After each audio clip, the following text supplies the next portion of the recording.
Alors, je présente la situation. C'est une forme rouge qui est traversée par des formes noires exécutées en colonne satin. On ne s'occupera pas des colonnes satin de la forme noire qui ont été obtenues avec un arrangement automatique de colonnes. C'est vu dans une autre vidéo. On va s'occuper du rouge qui va être brodé en premier. Et je souhaiterais que, comme dans cet arrangement automatique-là, on ait une circulation du fil, un travail de la machine le plus fluide possible. Qu'est-ce qui ralentit la machine? Ce qui ralentit considérablement la machine, c'est quand elle doit faire des points d'arrêt. Ici, j'ai 4 formes qui sont séparées entre elles par plus d'1 centimètre. Donc assurément, il y aura des sauts de fil. Qui dit saut de fil dit qu'il faut sécuriser les coutures. Et notamment à la fin d'un remplissage et au début du suivant, il faut impérativement installer un point d'arrêt. Ce sont donc 2 zones de remplissage, 2 zones de points supplémentaires. On va voir ici comment on peut éviter ça. Alors déjà, il faut avoir compris, et pour le coup, je ne suis pas un excellent exemple, il faut avoir compris et intégré surtout à quoi servent les préférences. Alors, les préférences peuvent être propres au fichier SVG qu'on travaille, c'est-à-dire ce fichier SVG, ou global pour l'ensemble des documents que l'on générera. Je pense qu'il est raisonnable d'envisager des préférences pour un fichier, pour être sûr de ce sur quoi on travaille. La première des 2 préférences, longueur minimum de saut, signifie que si entre 2 formes, le fil doit parcourir 3 mm ou plus, la machine fera un point d'arrêt à la fin de la première forme et un point d'arrêt au début de la forme suivante. Si entre 2 zones successives il n'y a que 2 mm, la machine considérera que c'est continu et ne fera pas de saut. Sauf si, dans les paramétrages, on a demandé à forcer les points d'arrêt.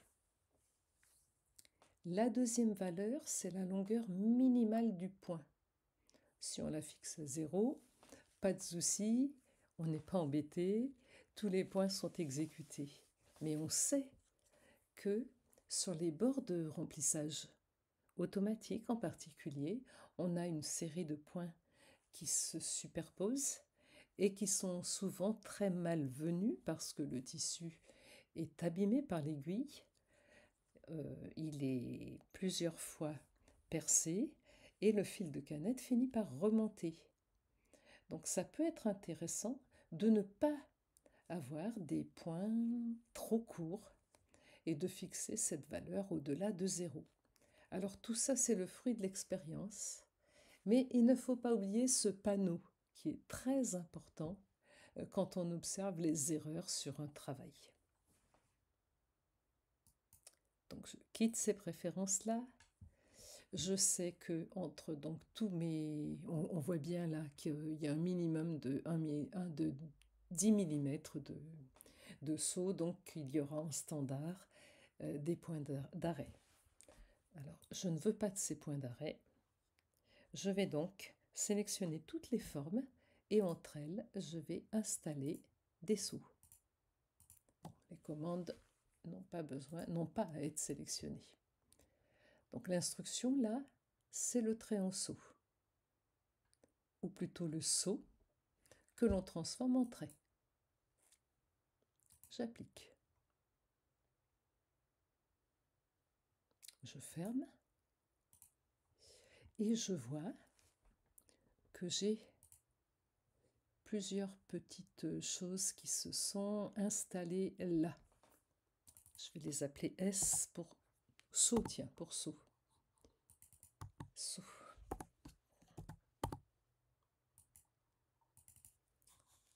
Voilà. J'aurais pu aussi mettre des commandes de début et de fin de remplissage pour avoir des choses plus jolies que ce premier saut-là. Ce saut-là traverse la zone. Qu'à cela ne tienne, hein. On est capable de faire en sorte que cette ligne soit tracée sur la bordure. Ici, on a le saut suivant, nous donne ça. Pareil, on a intérêt à ce que ce soit bien sur les formes, sur les bords, que ça reste discret. Donc on ajuste. Et le dernier là, le dernier saut par d'ici, bon, on peut encore l'améliorer. Voilà. On va surtout voir ce que ça donne à la broderie. Alors je vais prendre le rouge et je vais demander de faire une visualisation.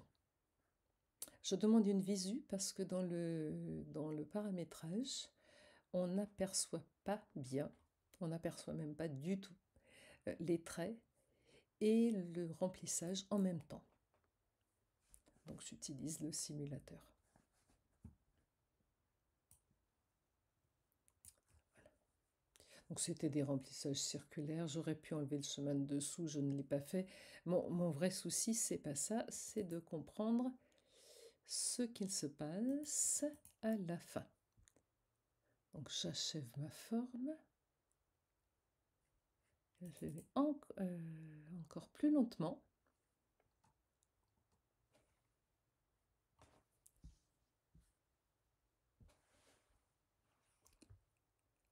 Hop, hop, hop.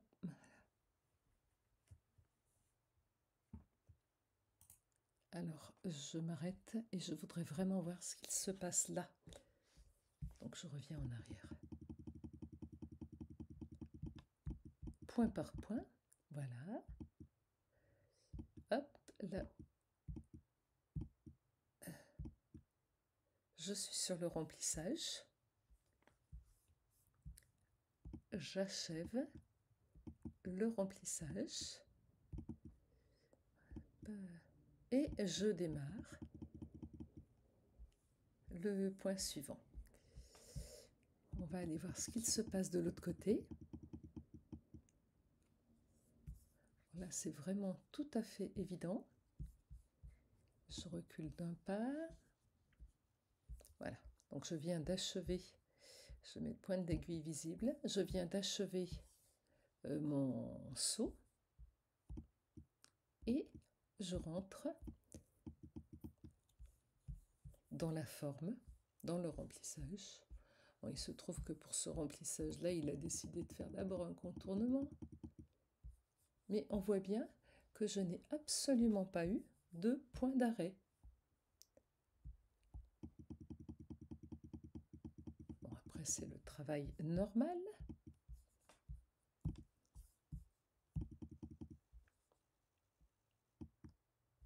Là, on voit très bien de la même façon qu'on n'a pas eu de point d'arrêt